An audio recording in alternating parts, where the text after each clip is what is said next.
And so there was the opportunity here for a miracle. And I want you to see how it starts. Look at verse 3. It started with a testimony. Verse 3. There was a young girl who had been taken captive from the land of Israel and brought back, and she just so happened to have been placed as a servant in Naaman's house and serving Naaman's wife.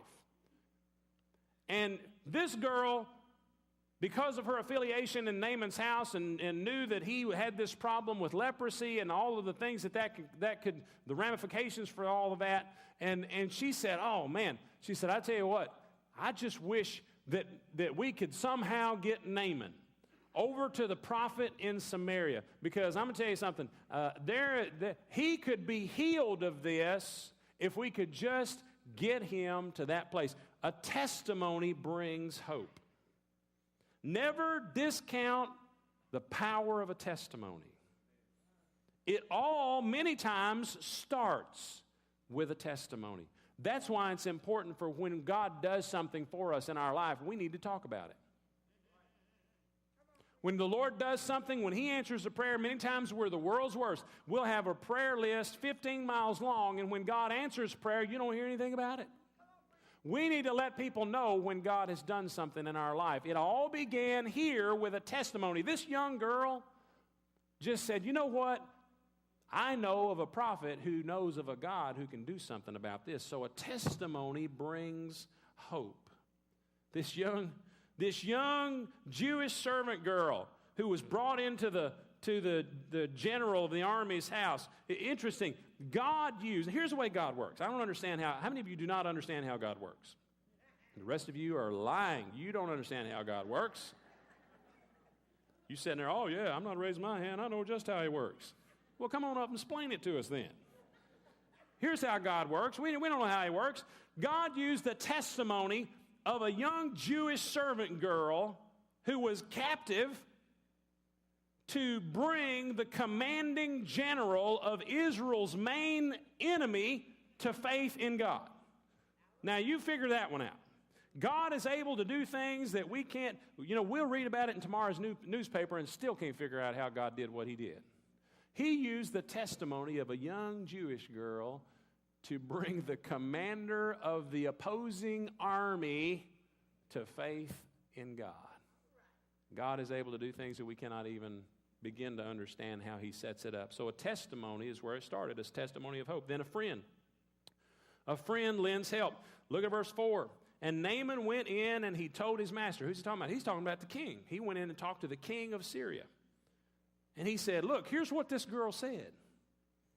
And the king said, go now, and I will send you a letter to the king of Israel. That was pretty common in those days for they didn't have texting and email and all this kind of stuff. They'd send a letter with the king's seal on it, and he would travel with it and all those kind of things. So he said, I'll send a letter to the king of Israel, and we'll get you fixed up. So he got some help from a friend. He got the testimony and then the help from a friend. And then a prophet brings confirmation in verse 8 and 9. We're going to have to skip some stuff and go back to it here. I don't have time to talk about this morning the whole deal of the king of Israel thought that the king of Syria was just using this as an excuse to pick a fight with him so that he could send the armies in and take over. And so the king of Israel was like, oh, great. It's like he probably felt about like you feel if you get a letter from the IRS. Now, some of you know what I'm talking about because right then you just had a little funny in your stomach, just a little, you're like, ooh. He got this letter, and he's saying, you know what, this guy, he's just trying to pick a fight with me. He is sending a guy over here for me to try to get healed of leprosy, and if it don't happen, then he's going to send the armies in here, and he's going to clean our plow. He said, I know what's going on here. Tore his clothes, got all upset. Well, the prophet of God found out about it. Verse 8. So it was when Elisha, the man of God, heard that the king of Israel had torn his clothes, that he sent to the king and said, why have you torn your clothes? Please let him come to me, and he shall know that there's a prophet in Israel. He shall know that there's a prophet in Israel. See, a prophet brings confirmation. Now, interesting about this opportunity that Naaman had. Naaman never would have received his healing if he had not heard the testimony, if he had not had a friend to help, if he had not gotten confirmation from the man of God. You know what that sounds like to me? Sound like he needed to be connected, doesn't it? Connected.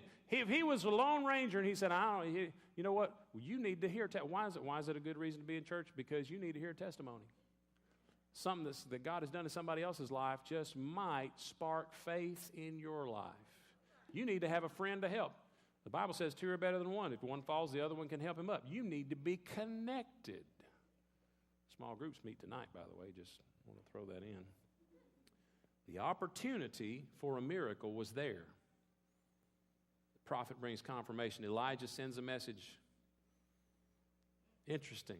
Now, I don't know why all this worked the way it did. Look at verse 9. Naaman went with his horses and his chariot. He had a stretch chariot. Stood at the door of Elijah's house. And Elisha sent a message to him. Elisha didn't go out. Elisha sent a message to him. Sent a servant. And said, here's what you do. Go wash in the Jordan 7 times, and your flesh will be restored to you, and you shall be clean. Now, I don't know all the reasons why Elisha didn't come out to meet this dignitary. Perhaps because of Naaman's disease. It was considered unclean, and maybe the prophet decided, you know what, I don't want to get around him and be unclean, and I can't minister to other people. I don't know what all the reasons for it was, but Elisha sent him a text.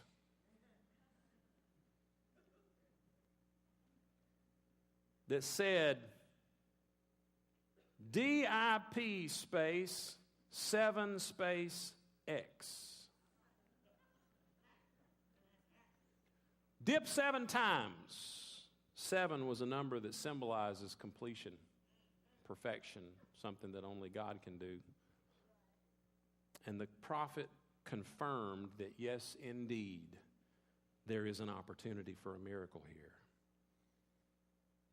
But the story didn't go well right after that.